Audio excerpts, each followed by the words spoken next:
Baik, bismillahirrahmanirrahim. Assalamualaikum warahmatullahi wabarakatuh. Sebelum kita mulai materi Waalaikumsalam warahmatullahi wabarakatuh. kita baca Waalaikumsalam warahmatullahi wabarakatuh. Kita baca basmalah dulu sebelum mulai pelajaran.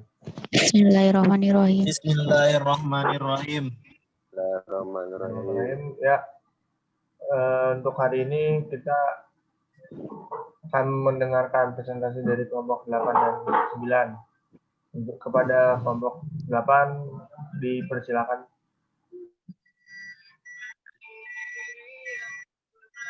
Boleh ini nggak tampilin?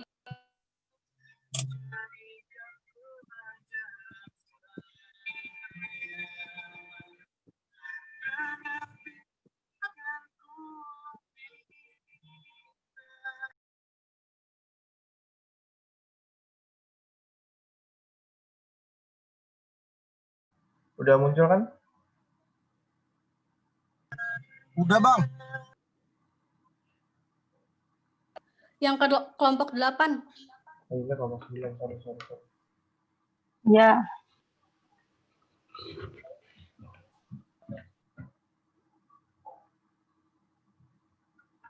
Nah, ini.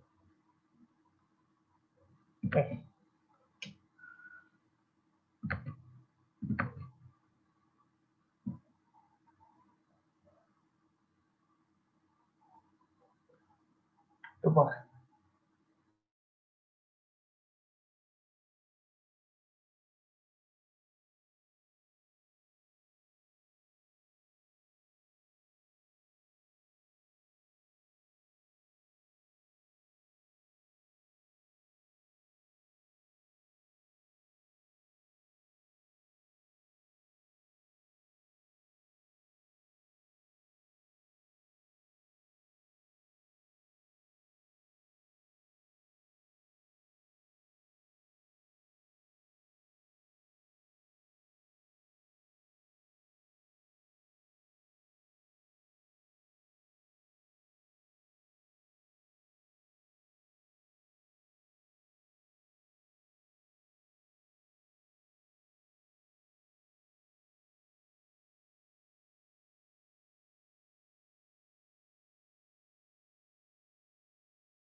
Ini kan dia buahnya saja.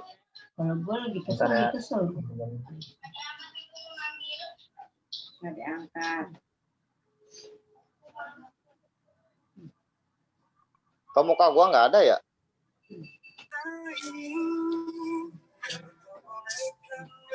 Ku segenap sayang padamu.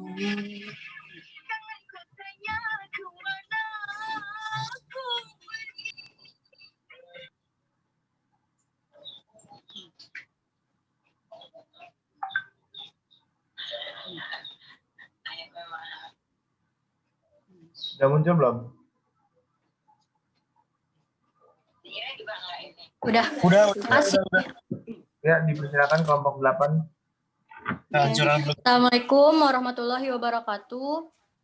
Di sini kelompok 8 akan menjelaskan tentang kehancuran BlackBerry. Next aja langsung.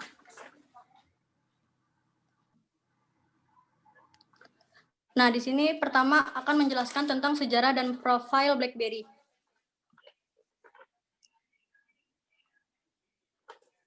Next. BlackBerry ini dibuat oleh perusahaan yang bernama Research in Motion atau RIM. RIM didirikan di kota Waterloo, Kanada. Perusahaan ini didirikan oleh Mike Lazaridis yang menjabat sebagai co-CEO bersama Jim Balsillie sampai 22 Januari 2012. Dan CEO saat ini bernama Thorsten Heinz. BlackBerry ini pertama kali dikenalkan pada tahun 1997. Sejak peluncurannya pada tahun 1999, BlackBerry telah berhasil meraup lebih dari 8 juta pelanggan di seluruh dunia. Awalnya BlackBerry ingin dinamakan Pocket Link dan hampir juga dinamakan Strawberry karena mirip dengan buah stroberi. Namun kandas karena terkesan lembek dan akhirnya perangkat komunikasi ini dinamakan BlackBerry. Di Indonesia, BlackBerry diperkenalkan pertama kali pada pertengahan Desember 2004 oleh operator Indosat dan perusahaan Starhub. Terus, bagaimana sih BlackBerry membangun brandnya? Strategi RIM dalam membangun brand image BlackBerry diawali dengan menawarkan nilai tambah yang dimiliki oleh BlackBerry, yaitu BlackBerry Messenger, fitur yang memudahkan masyarakat terhubung satu sama lain secara real-time. Setelah itu, BlackBerry memiliki strategi bundling dengan operator-operator Indonesia, di mana mereka akan memberikan sistem paket dan penawaran berlangganan yang mengesankan sangat menguntungkan pelanggan. Misalnya, gratis internet setahun, gratis bunga cicilan, gratis telepon atau SMS, dan lain-lain. Strategi bundling ini dilakukan oleh BlackBerry dengan menggandeng hampir semua operator yang ada di Indonesia. Cara itu dinilai cukup ampuh untuk masuk ke pangsa pasar, minimal ke pelanggan tetap operator-operator tersebut. Membentuk loyalitas pada pengguna BlackBerry sebetulnya tak terlepas dari peran operator. Namun, nilai tambah yang ditawarkan oleh BlackBerry tak akan dapat dipergunakan tanpa adanya layanan BlackBerry Internet Service dari operator. Pelanggan dapat loyal selama merasa terpuaskan dengan layanan yang ditawarkan. Loyalitas terbentuk disinyalir karena mulai munculnya ketergantungan terhadap fitur yang ditawarkan oleh BlackBerry dan tidak dimiliki oleh smartphone lain. Yang perlu diperhatikan sekarang adalah bagaimana RIM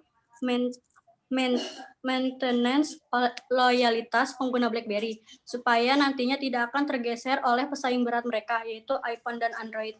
Next. Selanjutnya ada kelebihan BlackBerry. Adanya fitur surat e-cepat, yang mana fitur surat e-cepat ini menjadi andalan utama dan membuat BlackBerry digemari di pasar. Terus, BlackBerry dapat menampung surat hingga puluhan ribu tanpa adanya risiko hang, asalkan masih ada memori yang tersisa. BlackBerry dapat digunakan untuk chatting yang bernama BlackBerry Messenger atau BBM. Next.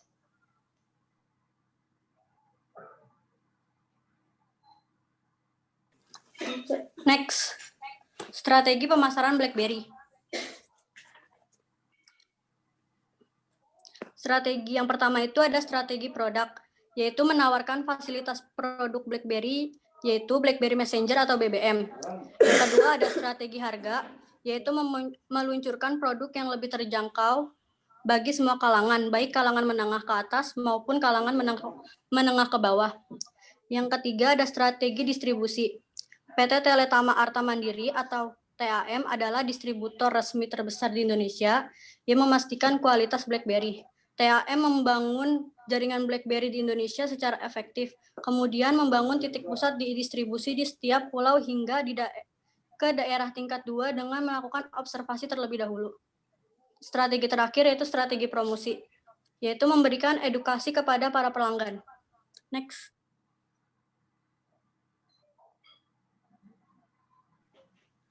Faktor BlackBerry bangkrut. Faktor BlackBerry bangkrut yang pertama itu ada terlambatnya OS BlackBerry 10, sistem operasi BlackBerry 10 dan platformnya resmi diluncurkan pada awal tahun 2013. Namun hal itu dinilai sudah terlambat. Yang kedua, kurangnya aplikasi fitur yang ditawarkan oleh OS BlackBerry 10 memang cukup menawan, namun aplikasi yang tersedia untuk OS tersebut masih kurang dibanding aplikasi di Android maupun iOS. Yang ketiga, seretnya penjualan produk terbaru BlackBerry. Yang keempat, playbook BlackBerry mengalami kegagalan dalam merebut pasar tablet. Yang kelima, perubahan minat pasar. User yang dulu menggunakan BlackBerry kini mulai beralih ke platform lain seperti iPhone dan Samsung. Lanjut. Pendapatan BlackBerry. Bisa lanjut. Nah, di sini ada dua tabel. Yang tabel kiri itu pendapatan internasional BlackBerry. Di situ terlihat puncak kemasannya itu ada di tahun 2011, yaitu meraih pendapatan sebesar 19.907 miliar US dollar. Sedangkan pendapatan BlackBerry di Indonesia itu juga sama, tahun kemasannya itu di 2011, yaitu mencapai 2,5 miliar US dollar dan mendapatkan market share-nya itu sebesar 43%. Next. Oh, tunggu, sebelum kesimpulan ada tambahan. BlackBerry keadaan BlackBerry saat ini dikabarkan akan hadir kembali tahun depan dengan dukungan jaringan 5G dan uniknya memakai keyboard fisik yaitu QWERTY. BlackBerry sebelumnya telah ditinggalkan TCL pada awal tahun 2020 selaku produsen smartphone. BlackBerry yang pernah sukses masanya akan kembali hadir ke pasar Eropa dan Amerika Utara di tahun 2021 setelah adanya kemitraan lisensi dengan Onward Mobility dan FIH Mobile Limited. BlackBerry telah memberi tim tersebut hak untuk mengembangkan, merekayasa, dan memproduksi perangkat seluler bermerek BlackBerry berkemampuan 5G. Rincian tentang ponsel itu sendiri saat ini masih kurang karena pihak Onward belum siap membahas spesifikasi, sistem operasi, atau jenis informasi lain yang digunakan pada BlackBerry. Next. Kesimpulan, BlackBerry pernah mengalami masa kemasan pada tahun 2011. Sebelum akhirnya jatuh karena kesombongannya sendiri yang meremehkan produk lain. BlackBerry terlambat mengantisipasi inovasi yang dihadirkan oleh produk pesaing dan CEO BlackBerry waktu itu gagal melihat visi misi pesaing bahwa smartphone tidak hanya sebagai alat untuk komunikasi saja, tetapi sebagai pusat untuk mendapatkan informasi dan hiburan. Pelajaran yang didapat adalah jangan meremehkan orang lain dan harus tetap kreatif dan inovatif, karena kita ke depan tidak ada yang tahu apa yang akan terjadi. Ya, sekian. Ada yang mau bertanya? Dipersilakan.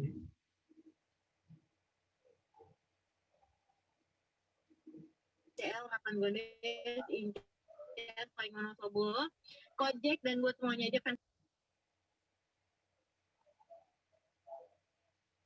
Ada yang ingin bertanya?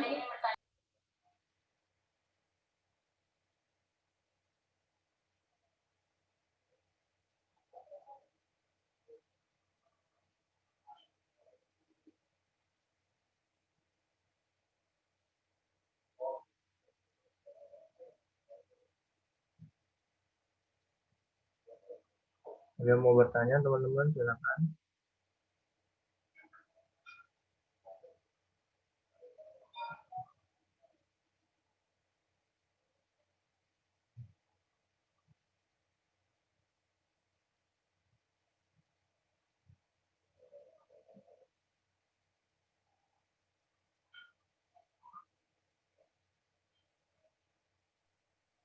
Saya mau nanya dong. Ya, silakan. Ini kan faktor terlambatnya OS BlackBerry 10 kan di sini diluncurinnya pada tahun 2013.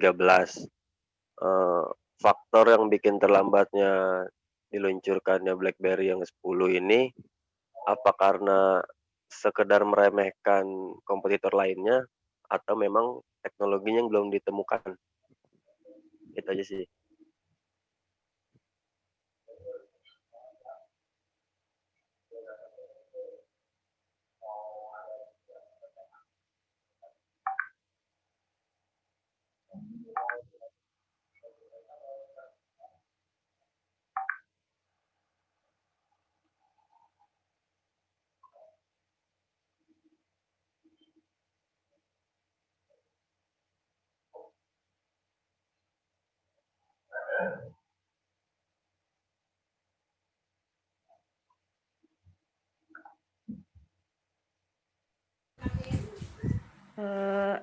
Tadi kan pertanyaannya, gimana tadi pertanyaannya? Maaf.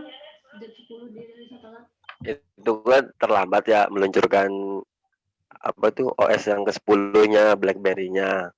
Nah, faktor terlambatnya itu memang karena semata-mata meremehkan kompetitor lainnya atau memang teknologinya belum ditemukan. Kayak gitu. Enggak sih. Paham kan? selain karena meremehkan, dia juga kan platform seperti Android sama iOS tuh udah diluncurin lebih dahulu. Jadi penggemar BlackBerry tuh mulai beralih ke platform lain seperti Android dan iOS.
Ada lagi yang mau bertanya? Ya, yang mau nanya dipersilakan.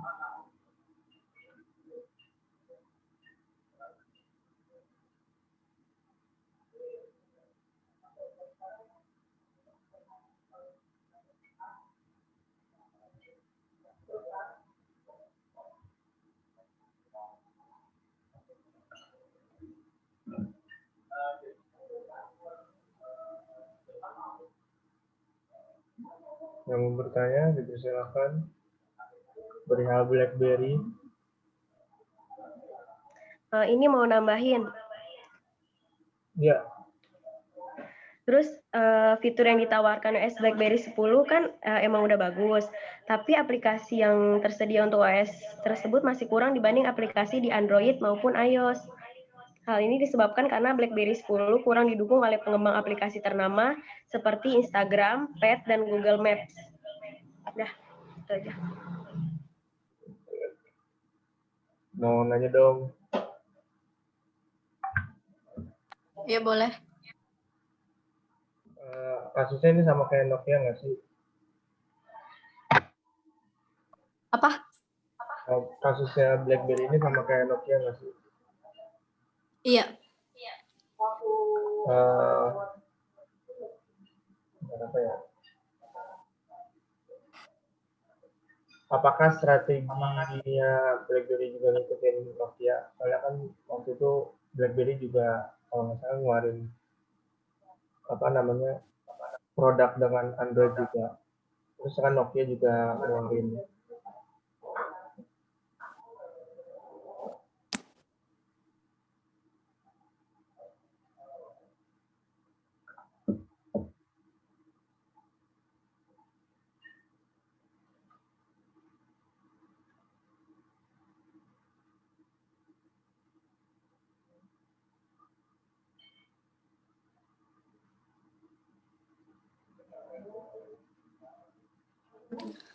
Boleh diulang nggak pertanyaannya?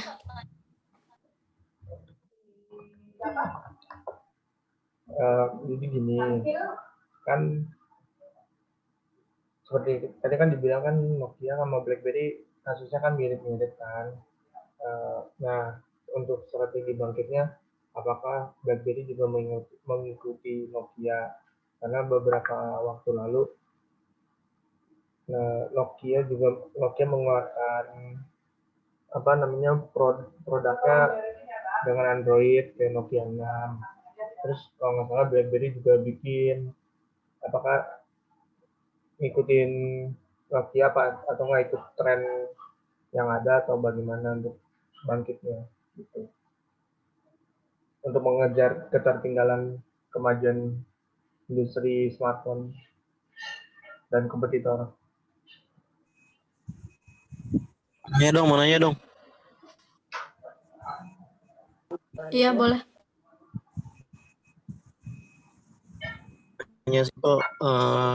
Pelajaran apa aja sih yang bisa kita ambil dari perusahaan BlackBerry ini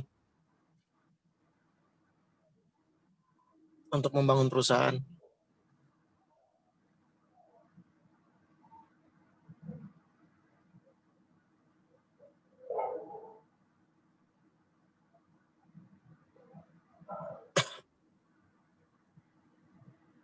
Udah kan ya?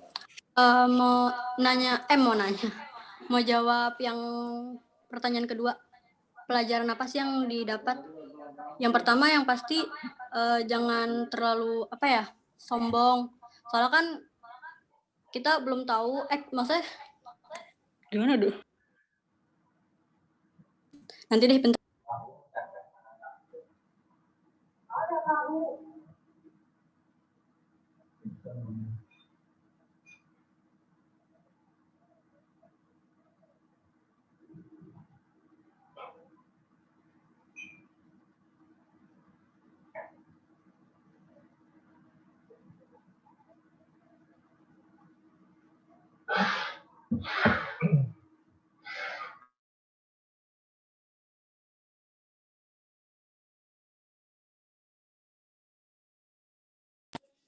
Mau jawab pertanyaan kedua. Yang pertama tuh yang pasti jangan meremehkan pendatang baru sekecil apapun perusahaan mereka. Terus karena kita kan juga nggak tahu persaingan dalam dunia bisnis kan, kita nggak tahu itunya. Apa sih dek? Visi misi perusahaan mereka. Terus yang kedua kita harus mematangkan strategi dalam dunia bisnis, sama perlu berpikir jauh ke depan. Yang pasti sih harus ada inovasi terus. Udah cukup jelas?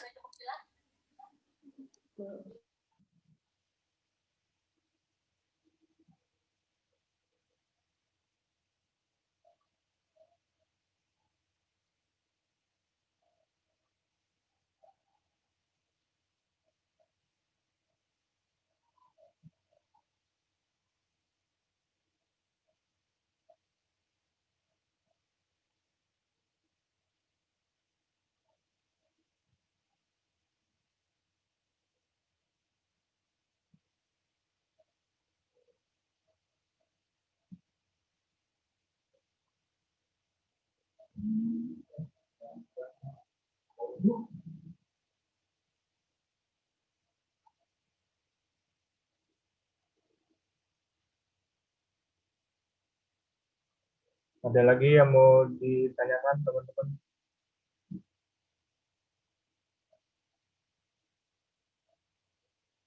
Soalnya ini sampai jam 3.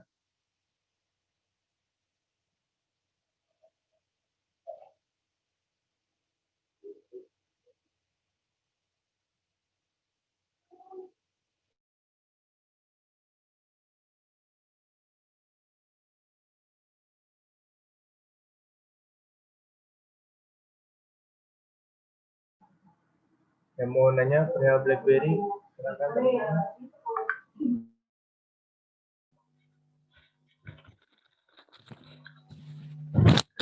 Mau nanya dong. Ya, dipersilakan Rafina Zulfa.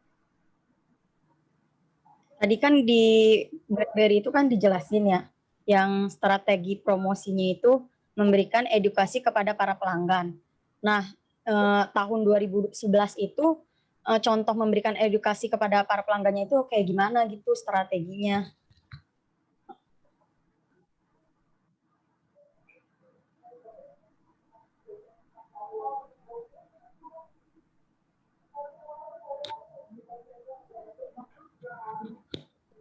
Mau jawab pertanyaannya Rafina Zulfa.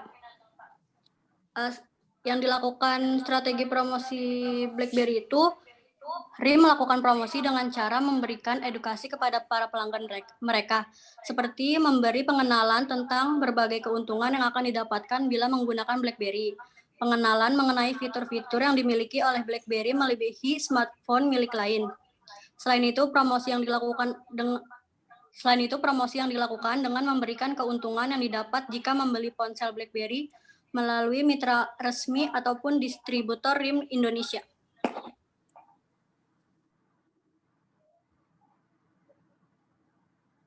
Gimana Rafina jawabannya?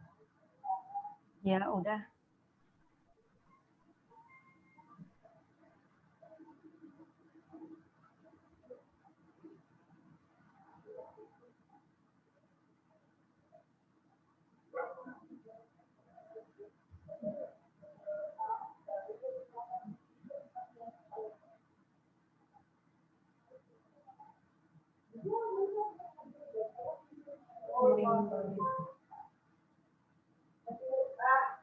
Ada yang mau nanya lagi? Dipersilakan teman-teman.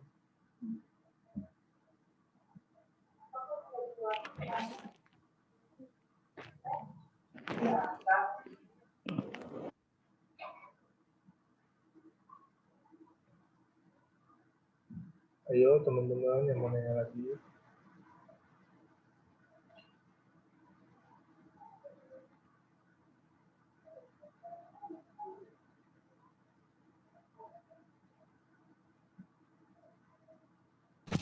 Pak Diki belum masuk, Cep. Belum masuk.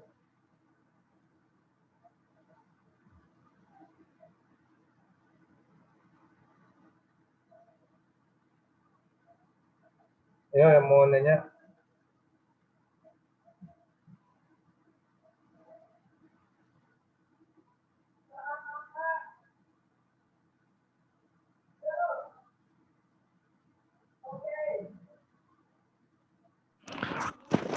Mau nanya dong ke kelompok ini 8 ya. Silakan. Gimana sih menurut kalian kalau apa sih yang harus dilakuin gitu untuk BlackBerry segmentasi pasarnya gitu. Kan kalau dulu dia masuknya ke sekuritas ya, apa sih sistemnya tuh bagus gitu, di enkripsinya tuh udah paling canggih, bahkan iPhone pun ini kalah. Maksudnya segmentasi pasarnya tuh harusnya kemana gitu untuk bisa comeback dalam ini apa pasar persaingan smartphone. Itu aja sih menurut kalian ya.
Gimana teman-teman?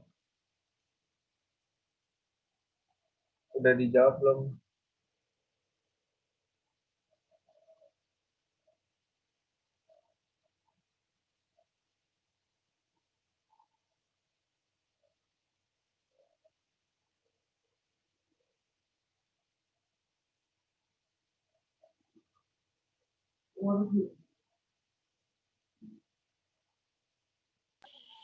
Seperti yang udah gue jelasin tadi, mungkin segmentasi pasarnya itu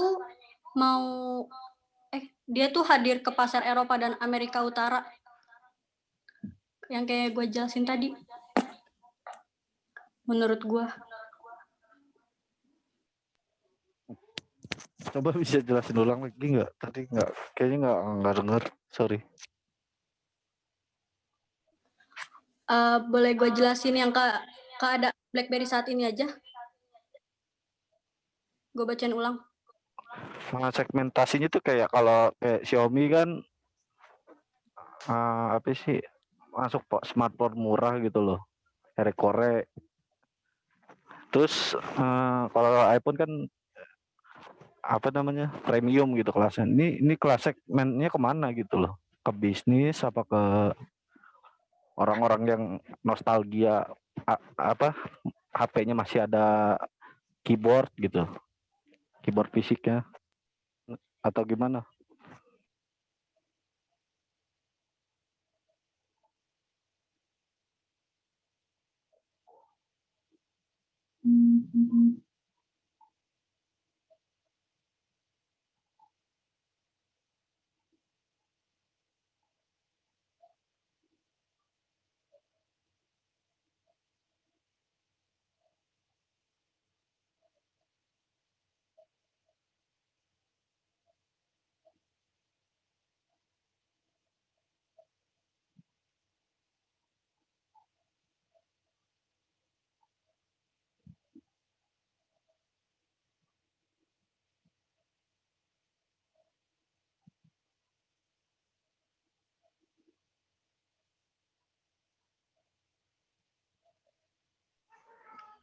Segmentasinya lebih ke peminatnya sih, karena kan dia tahun 2021 ini kan mau ngeluncurin jaringan 5G di Amerika sama Eropa. Kayak iPhone aja gitu, masyarakat lebih tertarik sama iPhone 12 mungkin karena fiturnya.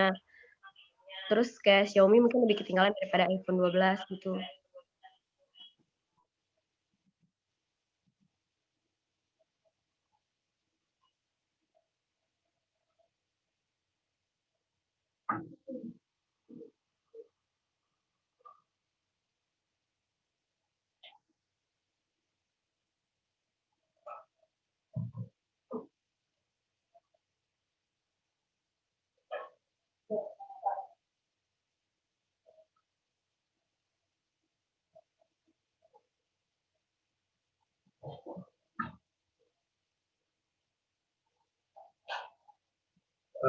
Mau nanya lagi dong.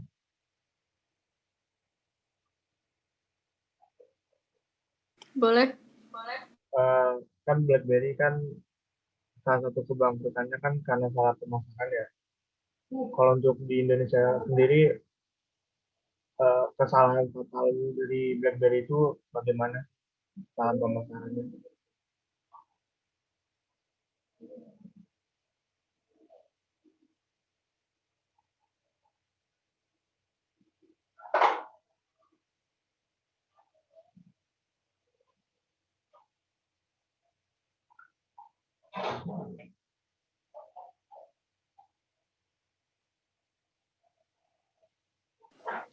Menurut saya ya, kegagalan di Indonesia tuh karena kan di sini masyarakatnya lebih mementingkan gengsi gitu kan. Nah, jadi kalau misalkan kayak ada sesuatu yang baru, yang lebih wah gitu, mereka bakal gampang berpindah dari produk satu ke produk lainnya gitu. Nah, sedangkan BlackBerry itu kayak lambat inovasinya. Jadi keduluan sama smartphone lain kayak Android sama iPhone. Lebih ke gengsi sih kalau jadi di sini jadi BlackBerry itu di Indonesia jadi menurun drastis.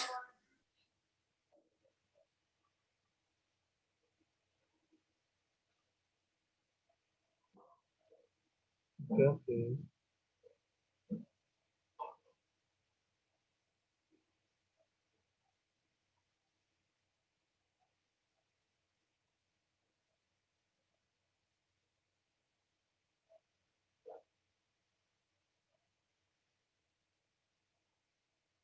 Ada lagi?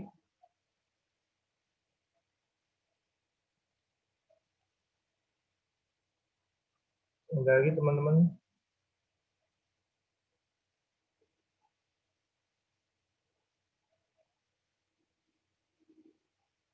Ada lagi nggak teman-teman, sebelum berlanjut ke kelompok 9?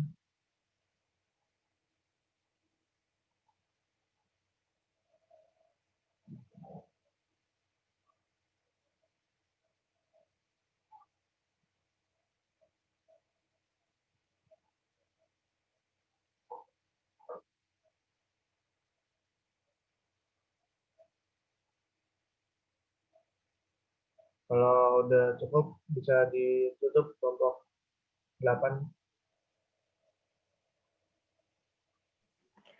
Ya, mungkin cukup sekian presentasi dari kelompok 8. Kurang lebihnya mohon maaf. Wassalamualaikum warahmatullahi wabarakatuh.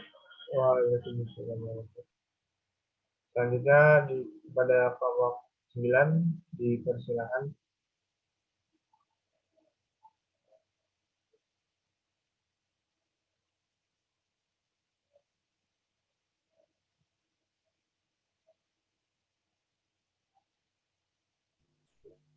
Jeff, share screen sama lu aja, Jeff.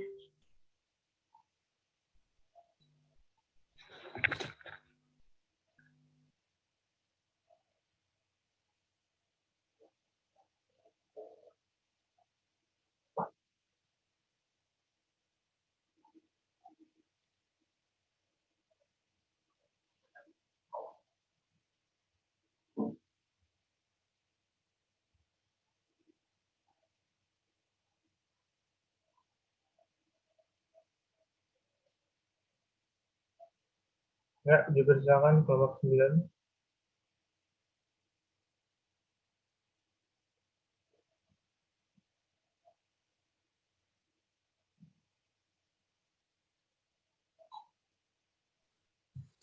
Ya, Assalamualaikum warahmatullahi wabarakatuh. Waalaikumsalam warahmatullahi wabarakatuh. Di sini saya akan menjelaskan Indofood. Next deh. Strategi bisnis PT Indofood Sukses Makmur Tbk yang masih eksis sampai saat ini.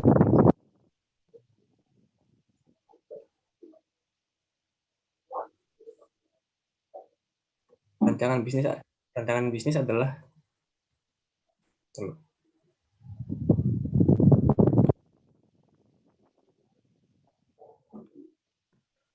dokumen tertulis yang disiapkan oleh wirausaha yang menggambarkan semua unsur-unsur yang relevan baik internal maupun eksternal mengenai perusahaan yang memulai suatu usaha. Isinya sering merupakan perencanaan terpadu menyangkut pemasaran, permodalan, manufaktur, dan sumber daya manusia lainnya.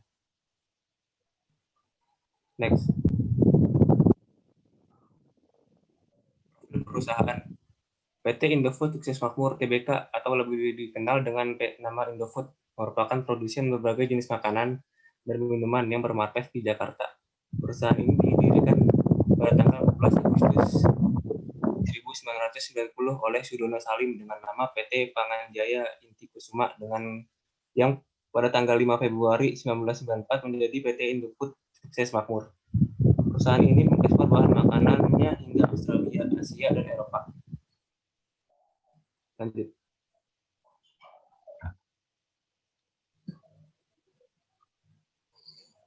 Indofood adalah perusahaan asal Indonesia yang memproduksi salah satu mie instan paling terkenal yaitu Indomie. Perusahaan dengan nama PT Indofood CPB Sukses Makmur ini CBPP Sukses Makmur ini tidak hanya menguasai pasar lokal, tapi juga mulai merambah ke pasar internasional. Hal tersebut dimulai dengan ekspor mie instan ke negara-negara ASEAN hingga Australia, Inggris, Jerman, dan Belanda. Ini produk dari mie instan Indomie sangat mudah ditemukan di mancanegara. Awalnya Indofood bernama PT Panganjaya Inti Kusuma yang didirikan pada tahun 1990. Lokasi pabrik berada di kawasan Sudirman Plaza, Jakarta. Karena telah cukup lama berdiri, produk Indofood kini semakin beragam. Tidak hanya terbatas pada mie instan saja. Kini produk Indofood telah meliputi dairy, penyedap masakan, makanan ringan, makanan bernutrisi untuk bayi, tepung dan pasta, hingga produk minuman. Indofood terus melakukan inovasi untuk meningkatkan kualitas di pasaran. Next.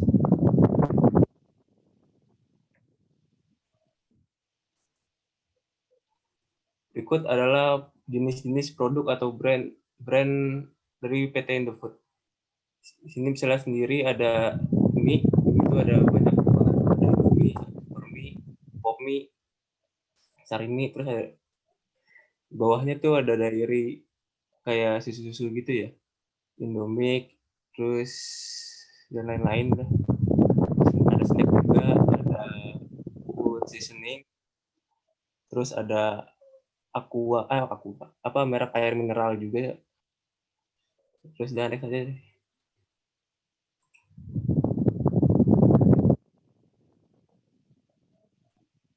Next, Jeff. Jenis-jenis produk Indofood. Di sini yang paling terkenal tuh Indomie. Merupakan produk terlaris. Rasanya sangat unik dan lezat, menjadi alasan utama Indomie begitu populer sehingga hingga ke luar negeri. Indomie telah meraih berbagai penghargaan skala internasional di bidang makanan, antara lain menempati posisi keempat sebagai produk terlaris di seluruh Asia dan memiliki peringkat ke-8 dalam daftar 10 merek terlaris di seluruh dunia bersama dengan Coca-Cola, Rice, Nescafe, dan Colgate. Yang kedua ada Indomie. Varian produk Indofood sangat beragam, salah satunya UHT. Susu UHT Indomie dibuat dengan susu sapi asli dan dijamin steril karena diproses dengan teknologi ultra high temperatur untuk menjaga kualitasnya. Indomie juga mengandung banyak vitamin, dalamnya ada asam sulfat, protein, dan fosfor. Susu bergizi ini dikonsumsi segala usia, mulai dari anak-anak hingga dewasa. Next. Analisa dan studi kasus merger PT Indofood. Merger dan akuisisi adalah strategi paling kontroversial dalam keuangan perusahaan. Setelah memutuskan, pekerjaan paling penting selanjutnya adalah menganalisis dampak merger dan akuisisi terhadap peningkatan kinerja perusahaan. Peningkatan kinerja setelah merger dan akuisisi dapat diketahui melalui keuangan sebelum dan sesudah peristiwa merger. Dalam tulisan ini analisis rasio keuangan yang digunakan untuk mengetahui perubahan kinerja kesehatan keuangan dan tujuan akuisisi merger suatu perusahaan. Perusahaan yang digunakan sebagai bahan pembahasan dan tulisan ini adalah PT Indofood. Laporan keuangan menunjukkan kondisi perusahaan yang baik sebelum merger dilakukan dan kemudian menurun setelah merger. Kesimpulan lain yang diperoleh adalah bahwa merger yang dilakukan PT Indofood sukses makmur hanya untuk mendapatkan tambahan dana untuk keperluan dan aktivitas perusahaan dalam kelompok usaha dan tidak terkait dengan operasi PT Indofood itu sendiri. Next.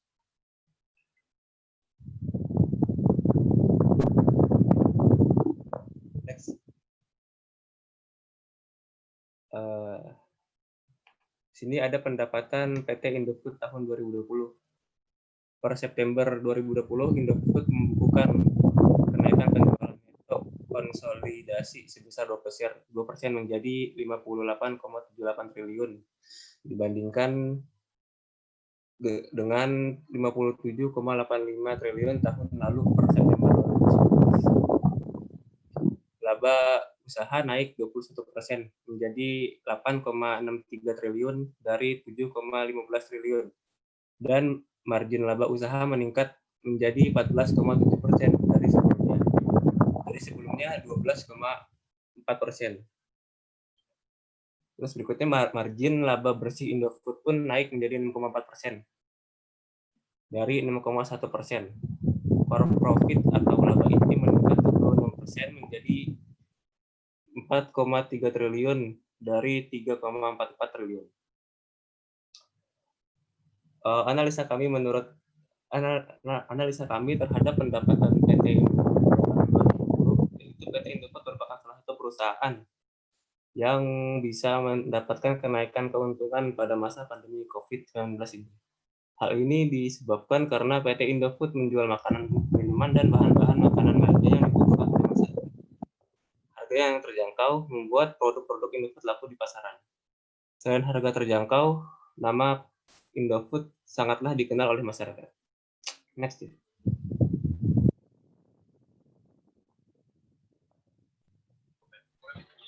Jadi ini tingkat pertumbuhan tahunan Indofood dari 2017 sampai 2019.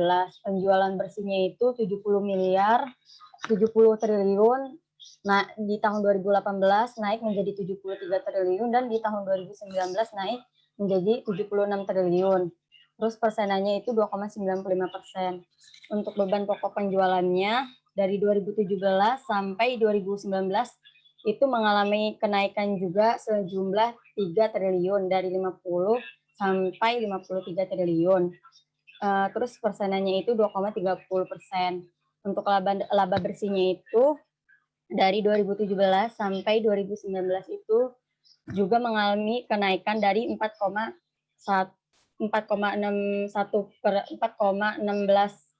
triliun naik menjadi 4,91 triliun dan persenannya 5,60%.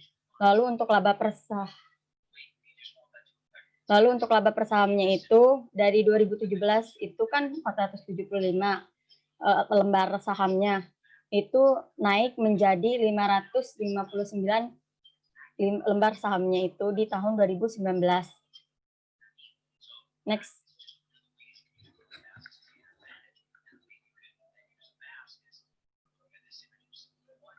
Model bisnis PT Indofood, produk konsumen bermerek CBP. Dengan didukung oleh kekuatan merek-merek produknya, grup CBP memproduksi beragam produk konsumen bermerek antara lain mie instan, produk dairy, makanan ringan, penyedap makanan, nutrisi dan makanan khusus, dan minuman. Terus ada Bogasari. Grup ini memiliki kegiatan usaha utama memproduksi tepung terigu dan pasta, didukung oleh unit usaha perkapalan dan kemasan. Terus ada agribisnis. Kegiatan usaha utama grup agribisnis meliputi penelitian dan pengembangan, pemuliaan benih, bibit, pembudidayaan dan pengolahan kelapa sawit hingga produksi dan pemasaran produk minyak goreng, margarin, dan shortening. Terus ada distribusi. Dengan jaringan distribusi yang paling luas di Indonesia, grup ini mendistribusikan sebagian besar produk konsumen Indofood dan anak-anak perusahaannya, serta berbagai produk pihak ketiga. Next.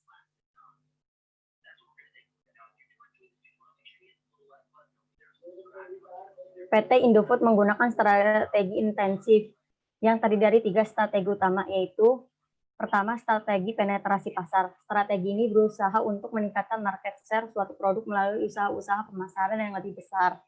Dapat diimplementasikan dengan menambah jumlah tenaga penjual, iklan, atau usaha promosi lainnya. Kedua, strategi pengembangan pasar. Tujuan untuk memperbesar pangsa pasar dengan memperkenalkan produk atau jasa ke daerah-daerah baru. Yang ketiga, strategi pengembangan produk, meningkatkan penjualan dengan meningkatkan atau memodifikasi produk-produk yang ada. Next.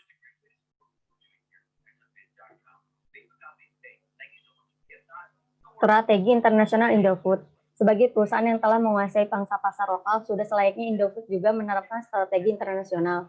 Untuk saat ini, Indofood juga telah menguasai pasar di Australia, Amerika, dan Eropa. Ada 2 strategi internasional yang dilakukan oleh Indofood, yaitu pertama, lisensi. Indofood juga memasarkan salah satu produk minyak, yaitu Indomie, dengan menggunakan cara lisensi kepada Pinehil Arabia Food Limited, Saudi Arabia, The United Food Industries Limited, Nigeria, dan yang terbaru adalah Indo-Adriatic Industry, Serbia. Yang ketiganya memperoleh hak untuk menggunakan merek Indomie di negaranya masing-masing.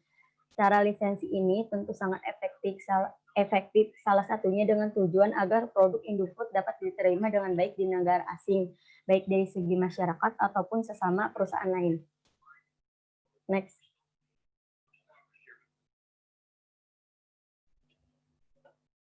Kedua, joint venture. PT Indofood CBP sukses makmur Tbk di tahun 2005 mencapai kesepakatan dengan perusahaan asal Swiss Nestle untuk mendirikan perusahaan joint venture yang bergerak di bidang manufaktur, penjualan, pemasaran, dan distribusi produk kuliner di Indonesia maupun untuk ekspor.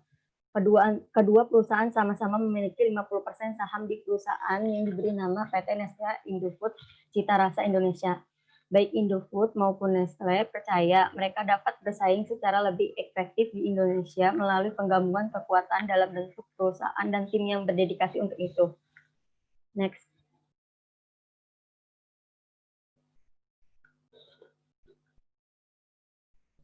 Keunggulan produk. Secara kuantitas, PT Indofood CBP Sukses Makmur Tbk merupakan perusahaan yang memiliki permintaan produk mie instan yang tinggi. Secara kuantitas, produk mie instan dari tahun ke tahun mengalami kenaikan dengan tren yang positif. Hal ini menunjukkan suatu prospek yang cukup baik bagi industri mie instan ini pada masa yang akan datang.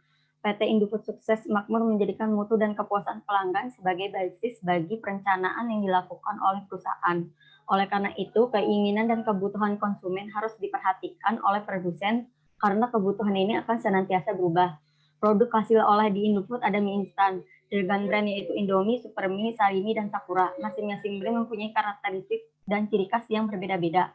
Pada produk Indomie memiliki nilai gizi yang paling tertinggi dari semua brand. Misalnya dalam Indomie mie instan terdapat mineral seperti zat besi dan vitamin, sehingga harga Indomie pada mie instan dengan harga jual tinggi dan untuk sasaran pemakaian biasanya pada kalangan masyarakat menengah ke atas. Untuk brand Supermie mempunyai karakteristik seperti terdapat penambahan zat pelembut sehingga cita rasa Supermie semakin baik. Sarimi adalah produk ketiga dari Indofood yang memiliki spesifikasi untuk masyarakat kalangan menengah ke bawah sehingga harga Sarimi cukup terjangkau. Dan terakhir adalah Sakura. Seperti Sarimi, mie Sakura juga didistribusikan untuk kalangan menengah ke bawah. Next. Kesimpulan, secara kuantitas PT Indofood CBP Sukses Makmur Tbk merupakan perusahaan yang memiliki permintaan produk mie instan yang tinggi. Produk hasil olah di Indofood adalah mie instan dengan brand yaitu Indomie, Supermie, Sarimi, dan Sakura. Masing-masing brand mempunyai karakteristik dan ciri khas yang berbeda-beda. Menurut kelompok kami, dengan adanya pandemi COVID-19 di tahun 2020 ini, PT Indofood tidak terkena dampaknya karena keuntungan atau pendapatan PT Indofood meningkat. Strategi bisnis yang dilakukan oleh mereka sudah tepat karena produknya memiliki karakteristik tersendiri dengan harga yang terjangkau sehingga laku di pasaran. Terima kasih. Baik, ada yang mau bertanya, dipersilakan.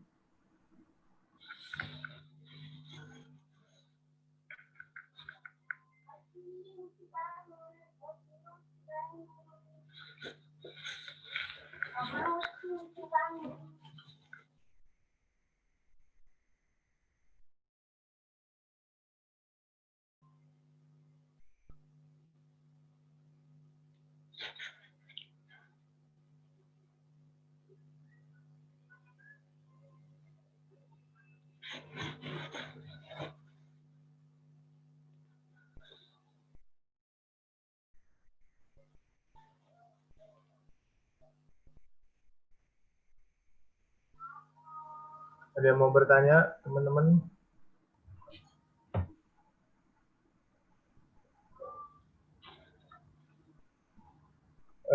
Mau nanya dong, nomor 9.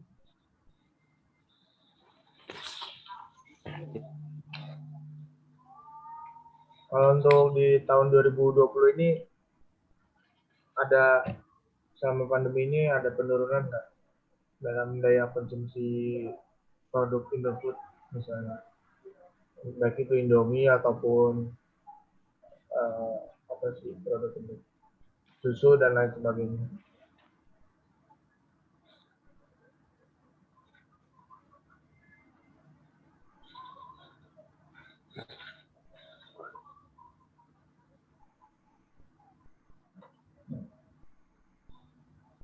Kedengeran kan ya? Coba Jeff diulang Jeff. Ini ada penurunan ini nggak penjualan karena kan di masa pandemi ini ada pastinya daya beli konsumen juga menurun karena pandemi. Nah itu dalam penjualan produk-produk Indofood itu ada mengalami penurunan atau malah kenaikan gitu untuk di tahun 2020 ya sama pandemi.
Kalau dilihat dari laporan keuangan sih, PT Indofood nggak mengalami penurunan ya, Bu. Malahan di sini naik penjualannya.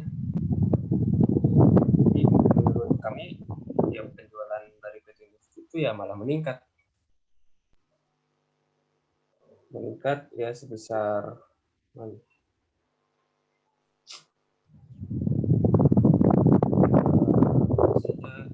naik menjadi 6,4%. Jadi ya nggak mengalami kerugian di masa pandemi Pak. Ya, itu akibat dari ini bukan kepanikan pas di awal pandemi, karena kan kalau tadi kan dibilang tidak mengalami kerugian karena di lapangan keuangan sendiri kan mengalami kenaikan. Nah itu penyebabnya apakah dari kepanikan pas awal-awal pandemi yang membuat orang jadi belanja berlebihan atau bagaimana? Ya itu sih kan soalnya pas awal-awal pandemi kan orang-orang pada borong Indomie kan berdus-dus gitu. Ya mungkin itu menjadi sesuatu yang bikin PT Indofood tuh malah naik keuntungannya di masa pandemi ini. Itu bisa jadi.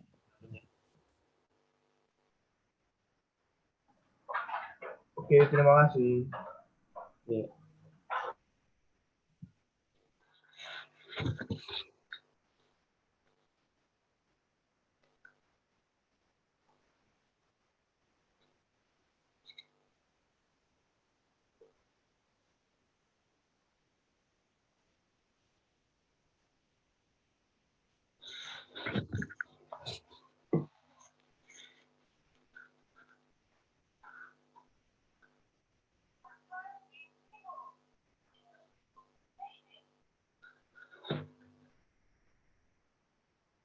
Gimana yang lain ada yang ingin ditanyakan?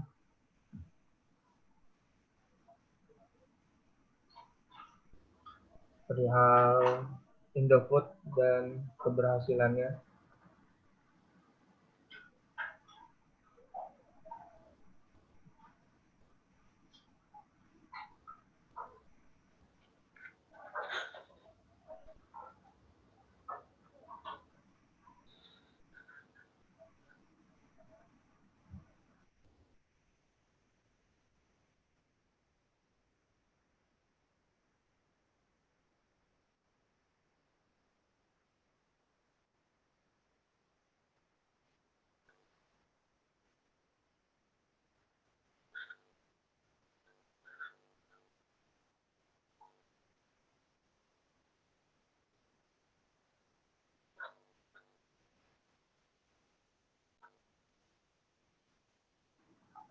Ada lagi nggak yang ditanyain teman-teman?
Yang mau nanya, ayo silakan.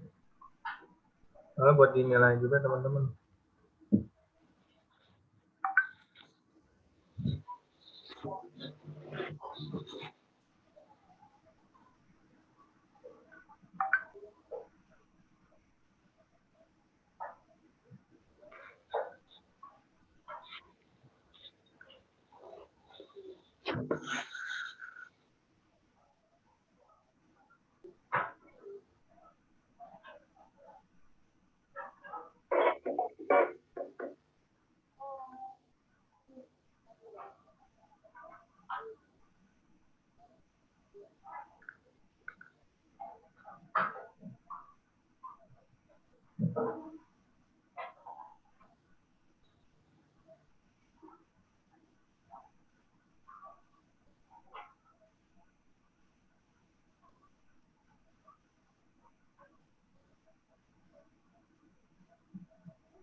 Ayo, guys, yang mau nanya, guys.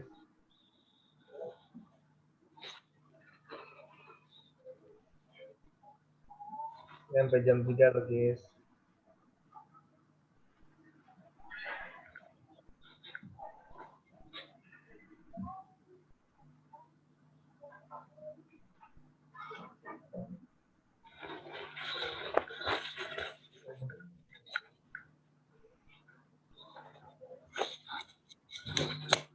Mau nanya lagi, boleh nggak?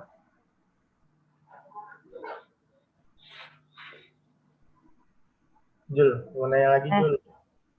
Boleh aja. Nanya apaan lu? Dalam segi bursa efek kan beberapa bulan terakhir kan Indonesia lagi mengalami resesi nih. Terus di beberapa saham di bursa efek mengalami penurunan. Kira-kira Indofood gimana nih sebagai pemegang urutan 5 besar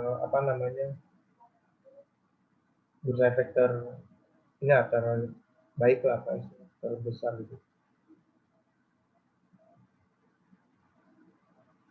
Apakah mengalami kemerosotan juga atau bagaimana? Terus solusinya apa untuk menaikkan kemerosotan saham? Terima kasih.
Gimana jawabannya?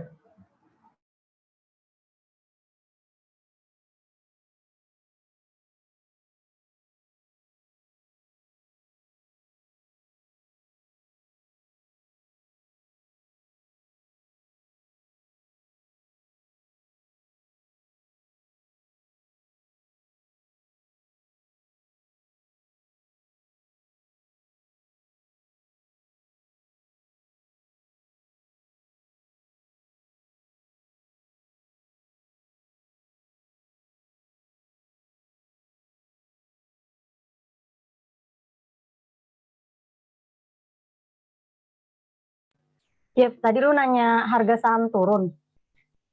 Iya, perihal saham. Kan Indonesia mengalami resesi ini. Kira-kira sahamnya terganggu nggak? Karena beberapa bulan terakhir banyak saham yang mengalami anjlok di merah.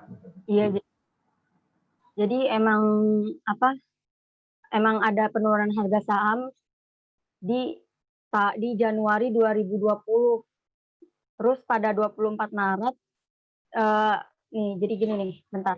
Jadi penurunan harga saham Indofood itu sejalan dengan penurunan IHSG pada 2 Januari 2020 berada di level 6,283581. Terus pada 24 Maret IHSG jatuh menjadi 3.937 atau turun 37% jika dibandingkan posisi awal tahun. Terus pada hari itu pasar saham baik Indonesia maupun global sedang terkunjang akibat meluasnya pandemi COVID-19. Pasar saham sendiri sudah berada dalam tren melemah sejak kasus pertama di Indonesia diumumkan pada 2 Maret 2020. Kinerja pada 24 Maret itu merupakan yang terburuk sejak perjalanan IHSG dari awal Januari hingga 3 Agustus. Tapi setelah mencapai titik terendah pada 24 Maret, saham Indofood dan IHSG sama-sama membaik per 3 Agustus. Jadi dia ngalamin kenaikan lagi pada bulan Agustus. Jeff. Ya oke, terima kasih.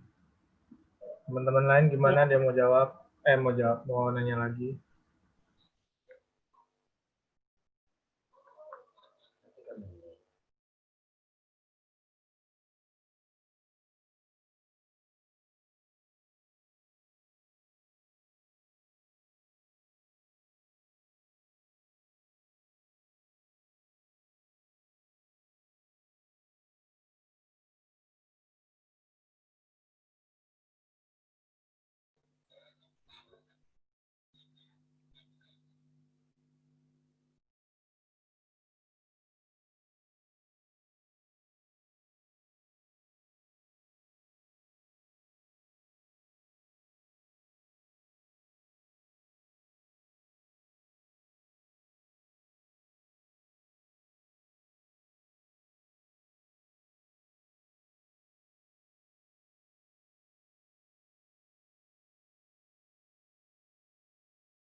Gimana teman-teman? Ada yang mau nanya lagi?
Gimana teman-teman? Ada yang mau nanya lagi nggak? Ini kita sampai jam 3 soalnya.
Gimana guys? Ada yang mau nanya lagi?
Gimana teman-teman, ada yang menanya lagi nggak? Kalau enggak, 2:30 kita tutup ya, karena nggak ada yang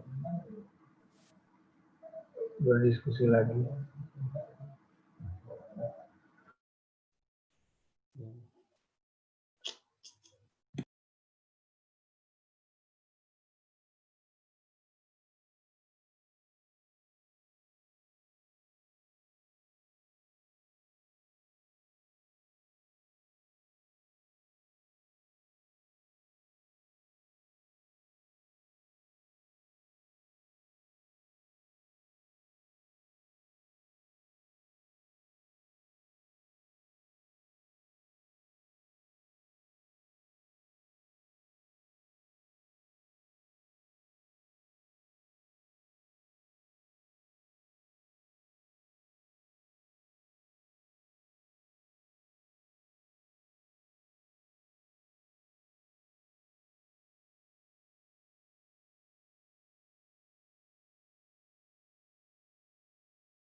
Ini nggak ada yang ngomong lagi ini. Diskusi apa gitu? Kan ada 2 materi nih PPT.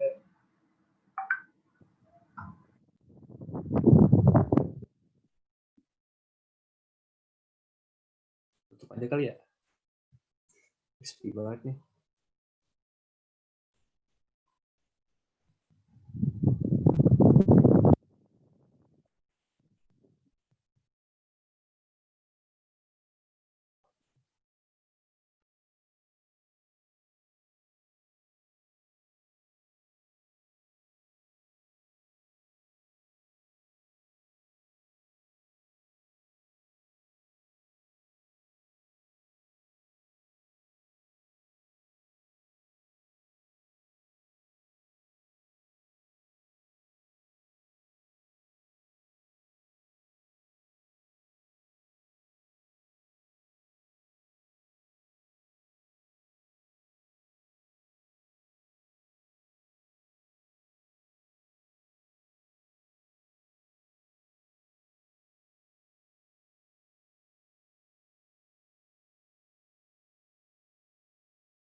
Ini berhubung ada yang mau diskusi ataupun nanya lagi, ditutup dulu aja kelompok 9.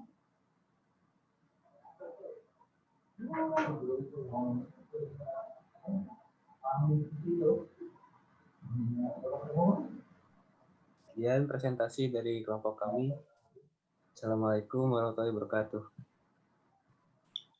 Waalaikumsalam. Waalaikumsalam warahmatullahi wabarakatuh. Dan berhubung juga nggak ada yang ngajak diskusi lagi, nggak ada yang bisa dibantu, jadi untuk pertemuan hari ini ditutup ya teman-teman untuk waktu hari ini. Terima kasih teman-teman. Kita tutup dengan hamdalah. Alhamdulillahirabbil alamin. Kurang lebihnya mohon maaf. Wassalamualaikum warahmatullahi wabarakatuh. Terima kasih. Waalaikumsalam warahmatullahi wabarakatuh.